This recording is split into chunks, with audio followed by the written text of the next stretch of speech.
राम राम। कहते हैं अगर भगवान के साथ आपका वार्तालाप होता है, आप बात करते हैं, तब आपको ज्ञात होता है कि भगवान ने किसके लिए क्या योजना बना रखी है। हम लोग कई बार कहते हैं कि भगवान ने हमारी ये इच्छा पूर्ण नहीं की, ये इच्छा पूर्ण नहीं की, लेकिन भगवान हमारी वही इच्छा पूर्ण करते हैं जिसमें हमारी भलाई होती है। भगवान वही देते हैं जो हमारे लिए अच्छा होता है। एक ऐसे ही भगवान के प्रिय भक्त थे। वो भगवान से वार्तालाप करते रहते थे, भगवान भी उनसे बातचीत करते थे। उनकी भक्ति सच्ची थी। एक दिन भगवान से बोले कि हे भगवान, आप मूर्ति बने हुए कब तक खड़े रहोगे? थोड़ी देर बाहर घूम आया करो, आपकी जगह मैं खड़ा हो जाऊंगा।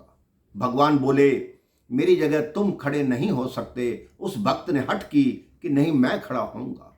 तो भगवान ने कहा, ठीक है, तुम खड़े हो जाना, लेकिन मेरी एक बात को याद रखना, तुमसे जो भी कुछ मांगने आए तुम कुछ बोलना मत, केवल चुप रहना।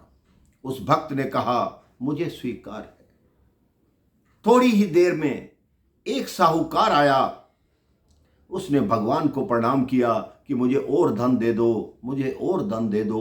वो भक्त चुपचाप खड़ा रहा। जब साहूकार प्रणाम करके मुड़ा तो उसकी जेब से उसका बटुआ भगवान के आगे गिर गया। उस साहूकार को कुछ पता नहीं चला। थोड़ी ही देर में एक गरीब आदमी आया जिसके वस्त्र फटे हुए थे। हाथ जोड़कर बोला कि हे प्रभु, एक सप्ताह से मेरे परिवार ने अन्न का दाना ग्रहण नहीं किया, आप कृपा कर दो, मुझे थोड़ा धन मिल जाए जिससे मेरे परिवार का पेट भर सके। जैसे ही वो गरीब मुड़ा, उसने देखा कि एक बटुआ पड़ा है। उसने बटुआ उठाया और वो चला गया। जो भक्त भगवान बना हुआ था उसने कहा, ये तो गलत बात है, इसने साहूकार का बटुआ चोरी कर लिया। लेकिन बोला कुछ नहीं। कुछ ही देर में एक नाविक आया। उसने भगवान को प्रणाम किया और बोला कि हे प्रभु, मैं 15 दिन की समुद्र यात्रा पर जा रहा हूं, मेरा और मेरे परिवार का ध्यान रखना, आपका आशीर्वाद चाहिए। वो नाविक जैसे ही मुड़ा, वो पहला साहूकार जिसका बटुआ गिरा था वो पुलिस को लेकर वहां पर आ गया और बोला कि मेरा बटुआ गिरा था और इसी नाविक ने उठाया है। पुलिस नाविक को पकड़ने लगी तो वो भक्त उतर कर आ गया कि बटुआ इस नाविक ने नहीं उठाया, उस गरीब आदमी ने उठाया है। पुलिस ने उस गरीब आदमी को पकड़ लिया और कारागार में डाल दिया। नाविक अपनी यात्रा पर चला गया। शाम के समय भगवान आए। भक्त ने सारी बात बताई।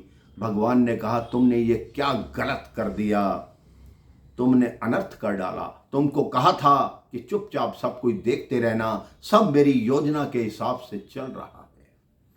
जिस साहूकार का बटुआ गिरा था उसे बटुए गिरने से कोई फर्क पड़ने वाला नहीं था। दूसरा, वो गरीब आदमी, उसके परिवार का पेट भर जाता, उसके लिए वो धन बहुत था, उनका पेट भरता रहता, लेकिन तुमने गलती कर दी। तीसरा आया था नाविक। मैं उसको इसलिए कारागार में डलवाना चाहता था क्योंकि जिस समुद्र यात्रा पर वो जा रहा है वहां मार्ग में तूफान आएगा और उसकी मृत्यु हो जाएगी, उसकी पत्नी विधवा हो जाएगी। अब बताओ, तुमने ये क्या किया? उसकी पत्नी को तुम विधवा बना दोगे। वो भक्त भगवान के चरणों में गिर गया कि मुझसे भूल हो गई, मुझे आप बोल कर गए थे कि बोलना मत, मैंने आपकी योजना को समझा नहीं और मैंने अपने मन से कुछ कर दिया, अब मेरी इस भूल को क्षमा करो। तब भगवान ने उस भक्त को समझाया कि कभी मत सोचो कि मैं ये कर रहा हूं, इससे मेरा अच्छा हो रहा है या बुरा हो रहा है।